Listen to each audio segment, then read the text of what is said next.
you want to get to a point where you really begin to appreciate the differences between male and female. And it's interesting. I'm just thinking right now of how our views about male and female and the stuff that we talked about, whatever it was, 8-9 podcasts ago, about being male and female even play into this, having a biblical view of men and women. The distinction between men and women is even important in our parenting as a man and a woman coming into this trying to be one.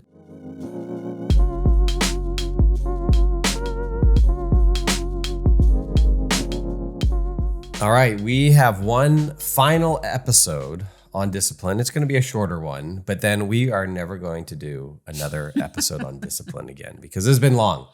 No, it's been good. It's been laying the foundation. And, as we constantly talk about wanting to bring the Christian worldview to bear on everything that we do and to be thoughtful, to think carefully through what is discipline, what is the nature of discipline, and then how do we do it? So bringing the theoretical, the practical together.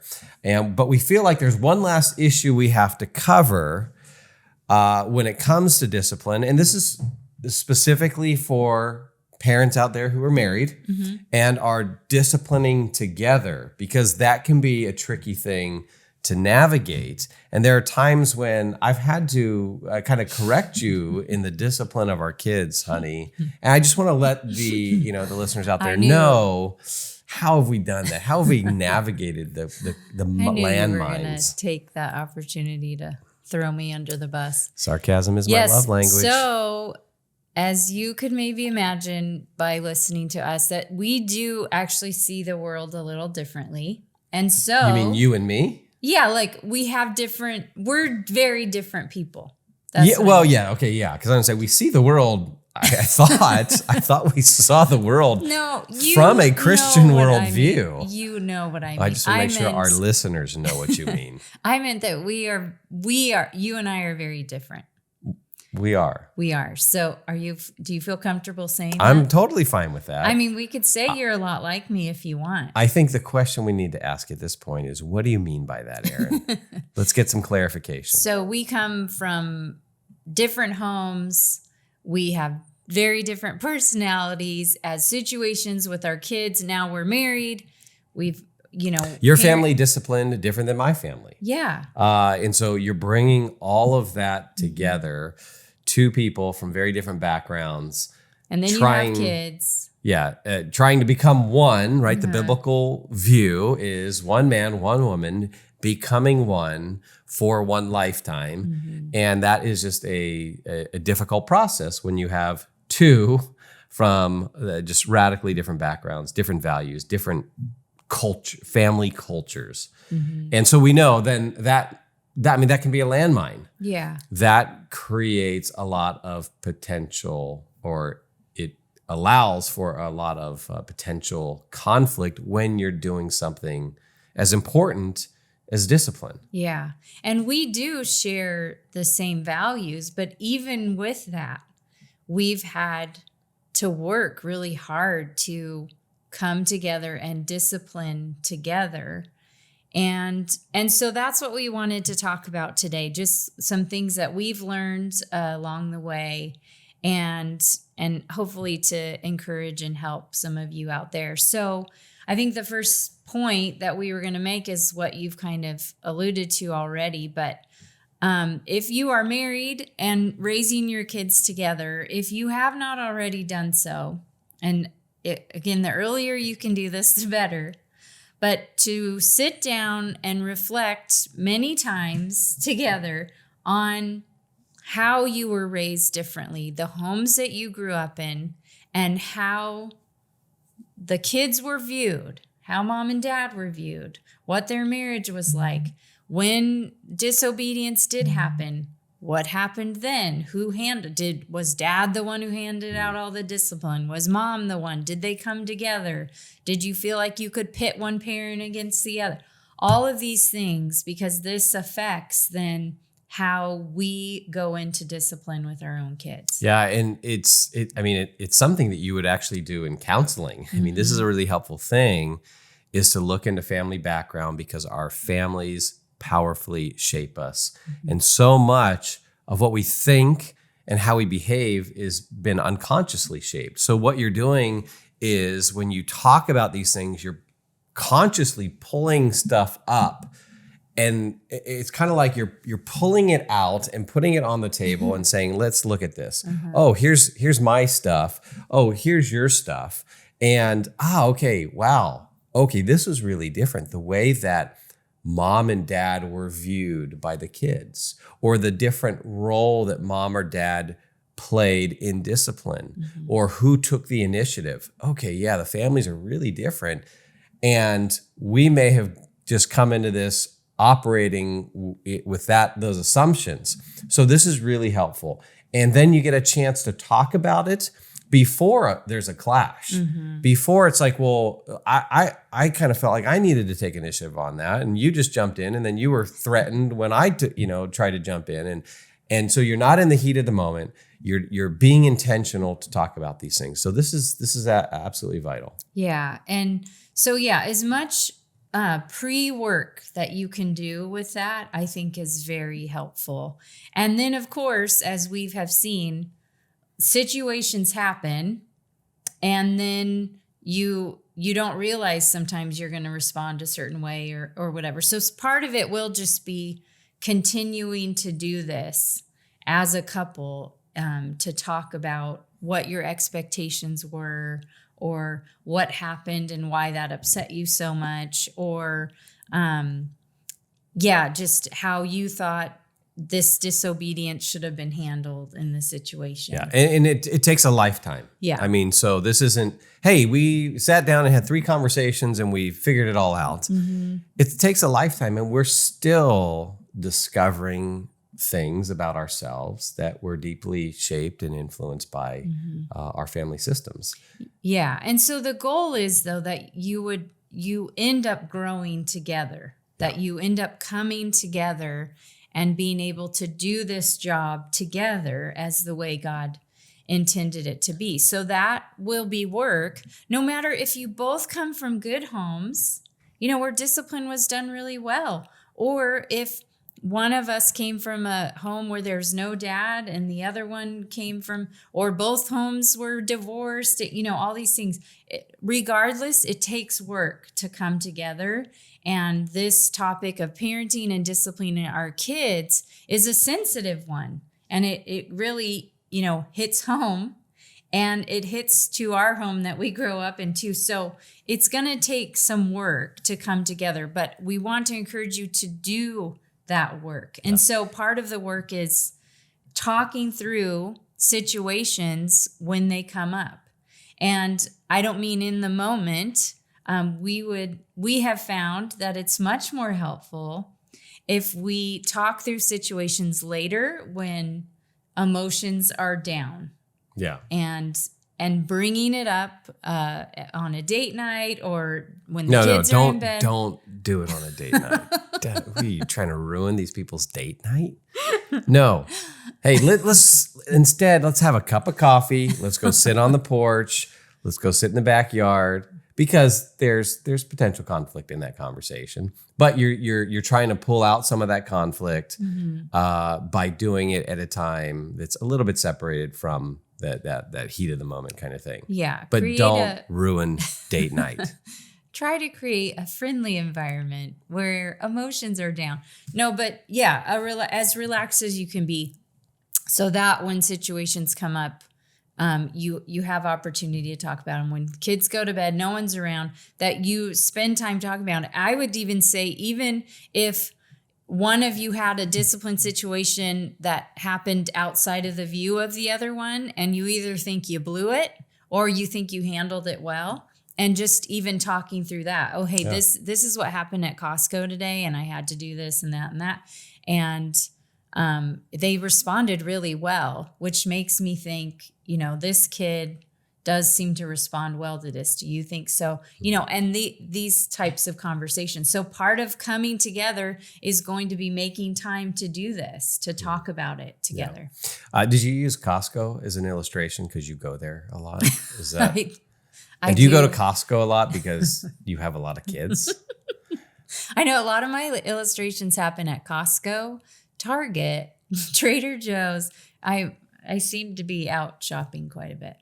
So Now, here's another practical way, I think, to facilitate this is to read a book together, to get a book on discipline. And if you haven't read Dr. Dobson's Dare to Discipline, we would recommend that as a good starting point, good solid book. And then that will facilitate these conversations where you've got some material, you read through it together, and then it's going to get you guys talking about a particular aspect. Or maybe there's a good article, there's, maybe a family parenting website out there that you trust. And maybe there's a parenting podcast you could listen to together. Yeah, and then talk about it afterwards. There's only one that I would recommend, but yeah, like listening through this, husband and wife, and then talking about it after and saying, okay, what did you think about this idea that they put forward? Yeah. And talking through that. Yeah. Now, what if a couple gets to some kind of impasse? Like they just can't agree on a particular issue. What do you recommend? Yeah, besides the book and divorce. Okay, that's not an option. That's not an option. Okay. Yeah, that's where I think if we're reading and trying to do stuff together and that's not working, we're still kind of at an impasse. I think one thing that we have done is to seek the counsel of an older couple.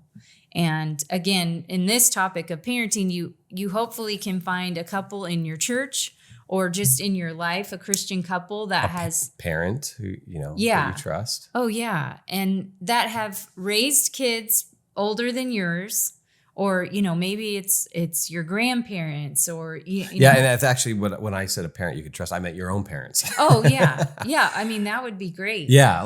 They're a source of wisdom. And yes. So now that does get it could be a little tricky because it was like, oh, we're going to your mom or we're going to your dad to talk about this. Oh, and that you gotta think about that. It can be hard. I guess that's why I was thinking of, especially if you're working through stuff that's kind of bringing up ideas of when you were a kid and this is how your family did it and you liked that and the other person doesn't. My suggestion isn't a very good one. Well, if there's a conflict, it can be hard to go to your parents unless your parents can be unbiased and help. I mean, we do know some parents that are just awesome that way. But in general, you probably would end up going to, like, we've gone to couples that we know have wisdom, whose kids are older than ours, and said, hey, we're not really sure what to do in this situation, or we are at an impasse, we're at a disagreement with how to move forward, and we need some counsel. So I think that's that hopefully you have people around you to do that with, because you really can. We benefit from the discipleship of people in our lives. And that's really what it is. You're being discipled as parents, and it's obviously connected with your marriage, as parenting is so interwoven with our marriage and how we work things out. So, and if you get to a point where you get the advice and there's still that impasse and there's still conflict, and that's when you might just need to seriously consider counseling, which is a really great tool. Christian counseling done from a biblical worldview can be such a good tool for families. And, I think sometimes maybe we're resistant because it's an admission that we need help, which we need to be more open to that. I mean, that's being humble enough to admit that. And frankly, it's probably the case that 99.9% of marriages out there need some Christian counseling at some point in their marriage. And so that's okay. And you might get to that point and need some professional help on that. And so that's something to keep in mind. Yeah. Okay, a couple more practical things when it comes to disciplining together. And one of the rules that we had to learn the hard way early on was we had to come to an agreement that when one parent is disciplining and the other parent sees it, maybe disagrees with it, they are going to agree not to interfere in that moment. Now, of course, it's different if it was, you're talking about some kind of abuse or something. Okay, we're not talking about that. But let's say, I see a kid do something that I think is beyond the boundaries, and I weigh in or give a lecture or address it or offer something, corrective. If Erin disagrees with that, that's fine, but she's not going to interfere at that moment. No, why not? Well, number one, it undermines the parental authority of the other person right there in front of the kid. Number two, it is a bit humiliating for that other parent. Number three, then it kind of pits mom against dad. And so there are a number of good reasons why you bite your tongue, you don't say anything, you don't disagree in the moment. And then afterwards, later on, you have a calmer, rational conversation where you discuss the differences. Yeah, this scenario has really blown up in our face, that we have had some heated arguments and we both have done it to each other and had to apologize to the other one because I think everything you're saying is, it's humiliating. It can feel, it can feel like, you're dealing with your kid and then all of a sudden you're blindsided by someone else. And I mean, I think we could say too, honestly, in a lot of situations, okay, I see you disciplining, and sometimes we walk into situations and we think we're seeing what happened, but I don't actually realize you had already told them twice not to do it. They did it again. And I just walk in and think, geez, you're being so hard on them. Or, vice versa, you walk into a situation and you don't realize why I'm so frustrated or whatever. And so that's part of the reason why it's just a good rule to have, that you just stay out of it. And the only exception besides, of course, like abuse, which is an extreme exception that should be obvious, is if there's something that needs to be clarified. So, for example, I can think of a couple times where you or I have had to jump in and say, oh, actually, and we clarify something like, oh, I actually told them they could do that. And I didn't realize you didn't want them to do that. So, and you're getting on the kids and it was actually something that I told them that they could do or whatever. Yeah. And so then at that point, I'll correct mom's incorrect rule. I'll say, okay, well, no, I'm just kidding. Yeah. So other than to clarify in a situation like that, and I think just again, recognizing our gender differences in general, I have walked into discipline situations with you or heard, and I'll think you're being too hard on them. And you oftentimes hear discipline situations with me and the kids, and you think I need to be more firm, that I'm being too... You let them off the hook. That I'm letting them off the hook. Yeah, you don't hold them responsible. You don't have them face the natural... No, just kidding. No, that's where it's really good. You want to get to a point where you really begin to appreciate the differences between male and female. And it's interesting. I'm just thinking right now of how our views about male and female and the stuff that we talked about, whatever it was, 8-9 podcasts ago, about being male and female even play into this, having a biblical view of men and women. The distinction between men and women is even important in our parenting as a man and a woman coming into this trying to be one. Yeah. And in the heat of the moment, this is why you wait till later, because there have been times where I have come to you later and said, hey, I can we talk through what happened? And I need to hear your perspective. And so I need to have a willingness to listen. But then where I've offered a perspective of, I think maybe you were a little bit too hard. And And when the tensions are low, you're more willing to listen. And there have been times where you've had to go apologize for being too hard.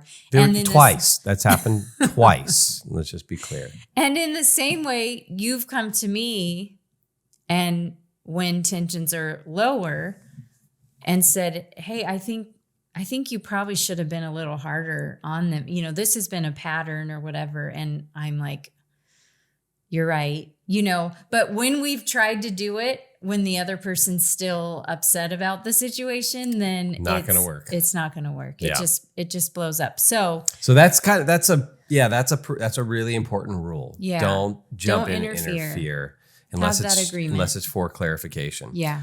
Okay. Lastly, if you were not disciplined well, you're going to have to be honest about it, because let's be honest, some of us were not disciplined as effectively as others.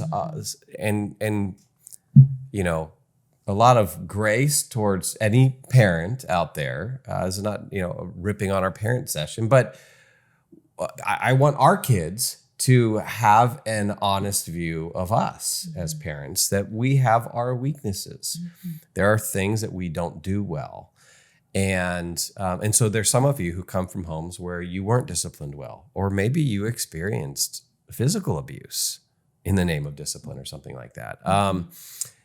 You're going to have to be honest with that, and talk through that and realize, okay, you have a lot to learn on this, because those bad patterns and those bad habits are going to infect your parenting. And so it's going to be a lot of maybe tearing down some of that unhealthy stuff and then figuring out how do I rebuild to become a healthy parent.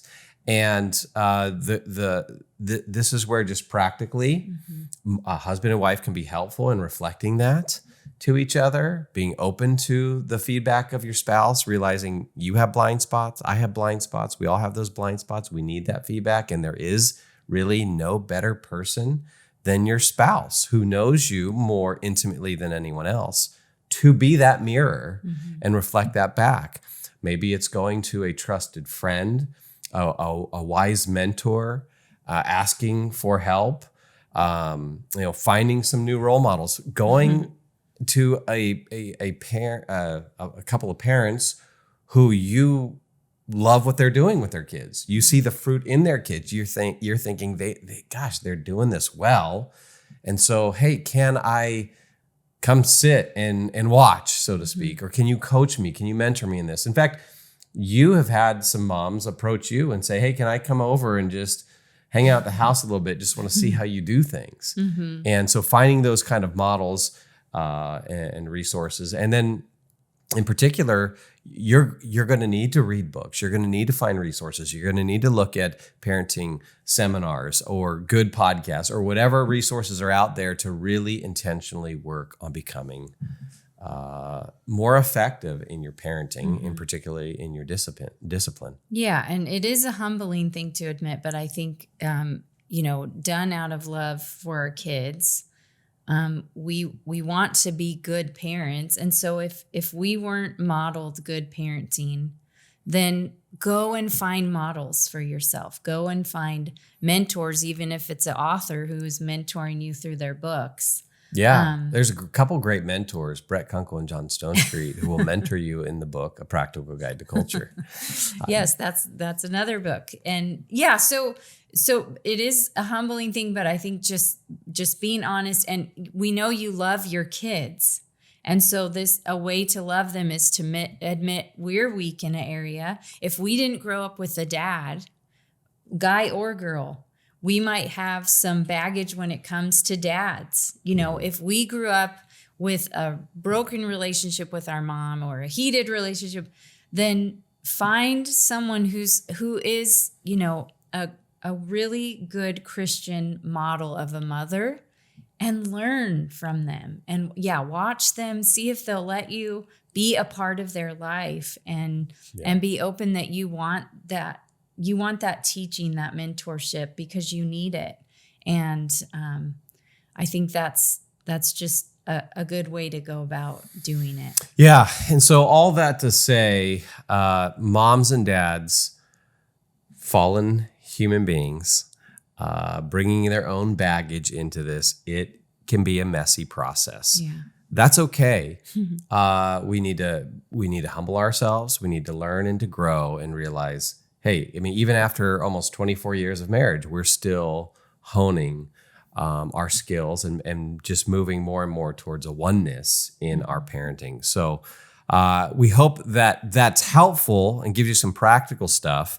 Also encourages you that you can get better at this. You can hone those skills to become more effective parents together over time. And so growth is always possible. Maven exists to help the next generation know truth, pursue goodness, and create beauty for the cause of Christ. To find out more, check out maventruth.com.